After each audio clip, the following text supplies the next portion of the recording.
Assalamualaikum warahmatullahi wabarakatuh. Alhamdulillahi thumma alhamdulillah. Wassalatu wassalamu ala sayyidina Rasulillah Muhammad ibn Abdullah wa ala alihi wa sahbihi wa mawalah. Wa la hawla wa la quwwata illa billah. Rabbi shrah li sadri wa yassir li amri wahlul 'uqdatam min lisani yafqahu qawli. Allahumma 'allimna ma yanfa'una wa zidna 'ilma warzuqna al-ikhlasa fi an-niyyati wal qawli wal 'amali wa ba'du. Para pemirsa yang dirahmati Allah, kembali kita melanjutkan pembahasan kita dalam kitab Hujjah Ahli Sunnah wal Jamaah tentang hukum ziarah ke makam baginda Rasulullah SAW. Dalam pertemuan sebelumnya dijelaskan bahwa keistimewaan ketiga masjid yang kita ketika kita sholat di tiga masjid itu adalah sebagaimana dijelaskan dalam suatu hadis pada pembahasan sebelumnya, bahwa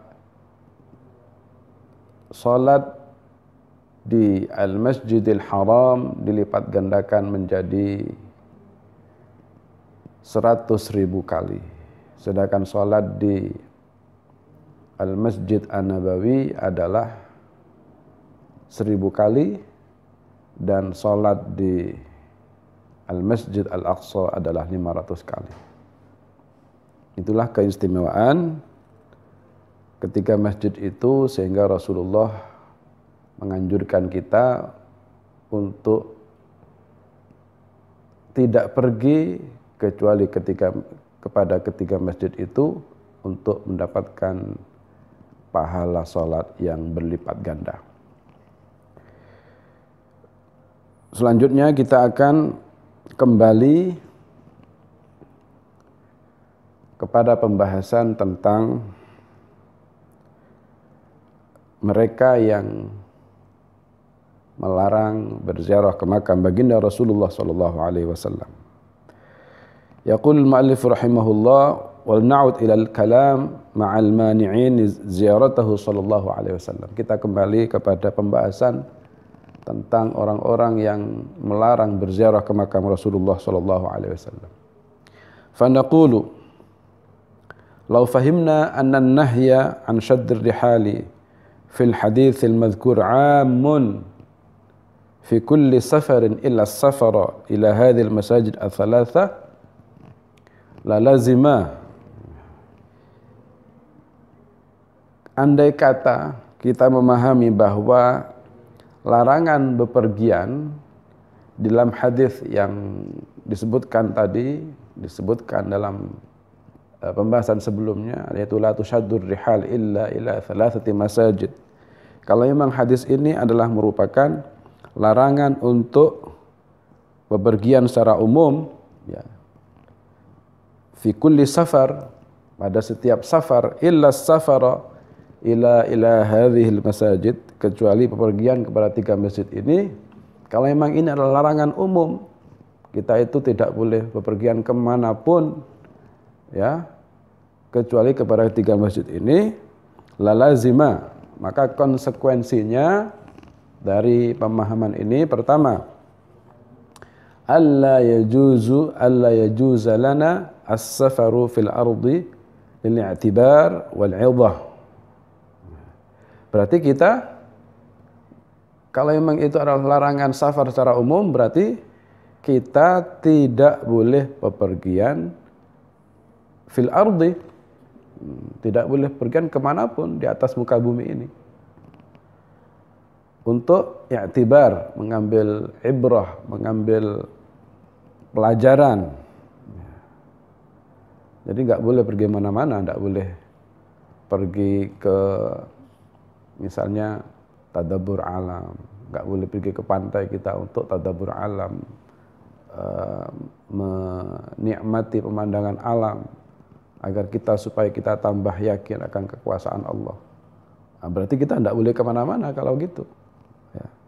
Sementara apa? Waqad amara Rabbuna azza wa jal bihadha sayr fi kitabihi wa harradna fi ghairi ayatin min kitabihi. Padahal Allah telah memerintahkan kepada kita untuk melakukan perjalanan, ya, dalam kitabnya, dan menganjurkan kepada kita dalam Al-Quran, dalam beberapa ayat dalam Al-Quran, ya, yang memerintahkan kita untuk melakukan perjalanan dalam rangka apa? I'tibar, mengambil pelajaran dari perjalanan kita. Ya. Itu pertama.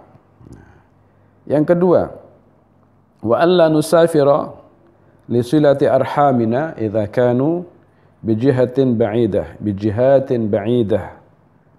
Berarti kalau hadis tadi itu adalah merupakan larangan umum untuk melakukan perjalanan, ya, kecuali kepada 3 masjid itu, berarti kita juga tidak boleh melakukan perjalanan dalam rangka silaturrahim. Jika mereka ini berada pada jarak yang jauh, ada di Surabaya misalnya, atau di Banyuwangi, atau di Jakarta, ini kan perjalanan jauh. Berarti tidak boleh kita pergi ke sana kalau gitu. Tidak boleh kita melakukan perjalanan ke tempat yang jauh itu dalam rangka silaturrahim kalau begitu. Waqad amarana rabbuna bihadhihi, padahal Allah telah memerintahkan kita untuk melakukan silaturrahim. Wa shaddada 'alaina fiha, dan Allah keras dalam hal ini, ya, menekankan dengan perintah yang keras agar kita melakukan silaturrahim. Wa wa'ada man yaqumu biha, dan memberikan janji pahala yang besar bagi orang yang melakukan silaturrahim. Wa wa'ada man yaqumu biha an yasilahu wa tawa'ada man akhalla biha an yaqta'ahu. Dan bahkan memberikan wa'id, ancaman, ya, terhadap orang yang tidak melakukan tali silaturrahim atau memutus tali silaturrahim. Ini kan perintah agama, perintah Allah, ya. Kalau misalnya itu tidak boleh kita melakukan bepergian secara umum, berarti ini juga tidak boleh. Padahal Allah, silaturrahim itu berarti tidak boleh. Pada Allah itu merintahkan kita untuk melakukan silaturrahim. Ya, nah, berarti hadis itu tidak demikian berarti maknanya. Kemudian yang ketiga, konsekuensinya apa lagi kalau itu merupakan larangan umum untuk safar secara umum? Berarti wa alla nusafir lil jihad wa li tablighi syari'ah awil qada' bainan nas bil 'adl. Berarti juga tidak boleh kita melakukan perjalanan jauh dalam rangka berjihad, ya, di jalan Allah. Padahal kita tahu bahwa para sahabat dulu melakukan perjalanan, ya, menempuh jarak yang sangat jauh dalam rangka berjihad di jalan Allah. Nah, kalau gitu berarti mereka tidak boleh dong kalau gitu, ya. Berarti juga tidak boleh juga kita melakukan perjalanan jauh dalam rangka tabligh syariah, dalam rangka kita itu menyampaikan syariat Allah, berdakwah di jalan Allah, menyampaikan syariat Allah. Berarti tidak boleh juga dan kalau gitu. Dan juga apalagi awil qada' bainan nas bil 'adl, atau memberikan qada', ya, dengan hukum secara adil kepada umat manusia. Ya, berarti juga itu tidak boleh. Nah, padahal itu semuanya adalah merupakan anjuran daripada syariat Allah. Ya. Kemudian apa lagi? Wa alla yajuzu lana as-safaru lit-tijarah wa ila ma yuhimmuhum min syu'unid dunya fi ayyi nahiyatin min nawahil ardi. Berarti juga kalau itu adalah umum, berarti juga apa? Kita juga tidak boleh melakukan perjalanan dalam rangka berdagang kalau gitu. Nah kalau gitu ya sempit pemahaman kita. Kalau gitu kita nggak bisa ngapa-ngapain. Kalau tidak boleh pergi kemana-mana ya di rumah aja. Kalau dagang di rumah aja. Tidak boleh kita berdagang kemana-mana. Ya. Atau juga berarti kita tidak boleh melakukan apapun, pergi kemanapun kalau kita punya urusan, ya tidak bisa kita melaksanakannya. Meskipun tempatnya jauh, ya, karena tempatnya jauh tidak bisa kita ke sana. Kalau itu merupakan larangan bepergian secara umum. Ya. Yang kelima, wa alla yushadda ar-rihalu ilaihi sallallahu alaihi wasallam fi hayatihi fa innal wufuda kanat tafidu ilaihi sallallahu alaihi wasallam min anha'il ardi musafirina lam yab'athhum ala dhalika illa hubbu liqa'ihi sallallahu alaihi wasallam wa ziyaratihi. Kalau memang itu adalah larangan umum, berarti tidak boleh juga orang yang dari jauh ya datang melakukan perjalanan, datang menemui Rasulullah sallallahu alaihi wasallam ketika beliau masih hidup. Begitu, kalau gitu mereka juga tidak boleh itu sebenarnya. Kalau itu larangan hadis itu secara umum, berarti pada zaman Nabi ketika masih hidup, orang-orang yang datang kepada beliau dari jauh, ya utusan-utusan, rombongan-rombongan yang dari jauh, berarti tidak boleh juga itu datang kepada mereka. Ya. Banyak padahal itu pada zaman Nabi itu rombongan dari jauh datang kepada Rasulullah semata-mata karena hubbu liqa'ihi, karena mereka itu kecintaannya untuk bertemu dengan Rasulullah sallallahu alaihi wasallam dan berziarah kepadanya. Wa tabarruku bil wujud fi hadratis syarifah, dan bertabarruk dengan wujudnya Rasulullah sallallahu alaihi wasallam. Wa kana sallallahu alaihi wasallam yara hadza wa yuqirruhu, dan Nabi ketika itu memandang ini adalah baik dan tidak mengingkarinya sama sekali.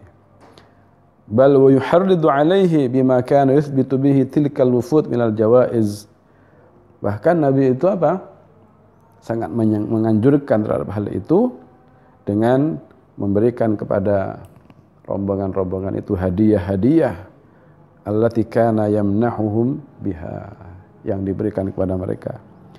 Wa huwa al-an fi rawdatihi syarifah mithluhu wa huwa hayyun tamaman, dan beliau sekarang yang berada di raudhahnya, berada di makamnya, ya sama saja, ya sama persis ketika beliau masih hidup, ya sama persis keadaannya ketika beliau masih hidup. Umat Islam dari seluruh dunia datang kepada beliau dalam rangka apa? Ya karena kecintaan mereka kepada baginda Rasulullah sallallahu alaihi wasallam, karena kerinduan mereka kepada baginda Rasulullah sallallahu alaihi wasallam. Fa ziyaratuhu al-an la takhtalifu abadan an ziyaratihi qabla wafatihi. Dan ziarahnya, berziarah ke makam Rasulullah ini sekarang ini tidak berbeda sama sekali dari ziarahnya para sahabat dulu sebelum wafatnya Rasulullah sallallahu alaihi wasallam. Wa nabbaha huwa sallallahu alaihi wasallam ala dzalik, bahkan Rasulullah itu mengingatkan, ya, beliau mengingatkan sendiri atas hal itu. Fi qaulin, dalam sabdanya, man hajja fazara qabri ba'da wafati faka'annama zarani fi hayati. Kata Nabi apa? Man hajja, barang siapa yang haji, fazara qabri, lalu berziarah ke makamku, kata Nabi, ba'da wafati, setelah wafatku, faka'annama zarani, maka seakan-akan dia berziarah kepadaku fi hayati, pada waktu hidupku. Rawahu Daruqutni fi sunanihi wal Baihaqi wa Ibnu Asakir wa Tabarani fi mu'jamihi al-kabir wal awsat. Ya. Itu yang ke-5. Yang ke-6, walazima kadzalika an yakuna ulama al-Islam min awwal hadhihi al-umma ila al-yawm fi khata'in 'azim. Kalau hadis itu merupakan larangan umum, berarti para ulama Islam dari awal umat ini sampai sekarang fi khata'in 'azim, mereka itu salah besar, ya. Mereka salah besar kalau gitu. Haitsu annahum ya'qiduna fi kutubihim ad-diniyah, karena mereka di dalam kitab-kitab mereka, kitab-kitab agama yang ditulis mereka itu membuat suatu bab, ya'qiduna al-abwab, membuat suatu bab-bab wal fusul dan fasal-fasal, yadhkuruna fiha ziyaratahu, mereka di dalamnya menyebutkan tentang ziarah ke makam Rasulullah sallallahu alaihi wasallam, wa ma yata'allaqu biha, dan perkara-perkara yang terkait dengannya, min targhibin fiha, daripada targhib atau anjuran-anjuran, ya, untuk berziarah ke dalamnya, min adabin, dan juga wa min adab, dan juga adab tata krama yang bagi antara'a fil qiyam biha,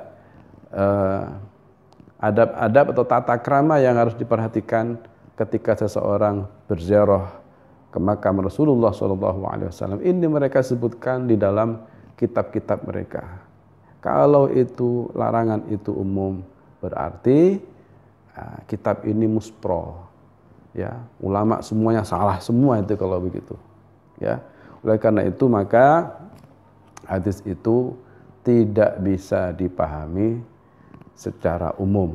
Larangan safar kepada 3 masjid itu tidak bisa dipahami secara umum, tetapi maksudnya sebagaimana penjelasan sebelumnya, bahwa itu adalah larangan bagi kita, bukan larangan tahrim, ya. Larangan bagi kita kalau kita ingin melakukan perjalanan dalam rangka mendapatkan pahala sholat yang berlipat ganda, maka janganlah kita pergi kecuali kepada ketiga masjid itu. Karena kalau kita pergi ke masjid-masjid yang lain, maka kita hanya buang-buang waktu dan buang-buang tenaga, buang-buang harta, ya. Karena sholat dimanapun, di masjid manapun, sama saja pahalanya, ya. Sholat kita di tempat kita, di masjid tempat kita, dan sholat di masjid yang lain, di luar negeri, di luar daerah, sama saja pahalanya, kecuali ketiga masjid itu, yaitu Al-Masjidil Haram, yang pahalanya adalah dilipat gandakan menjadi 100.000 kali, ya. Dan di Al-Masjid An-Nabawi, pahalanya dilipat gandakan menjadi 1000 kali, dan ke Al-Masjid Al-Aqsa yang pahalanya dilipat gandakan menjadi 500 kali. Itulah pemahaman yang harus kita bangun agar kita tidak mudah menyalahkan terhadap orang yang berziarah ke makam baginda Rasulullah SAW. Terima kasih atas perhatiannya. Barakallahu fikum jami'an. Wassalamualaikum warahmatullahi wabarakatuh.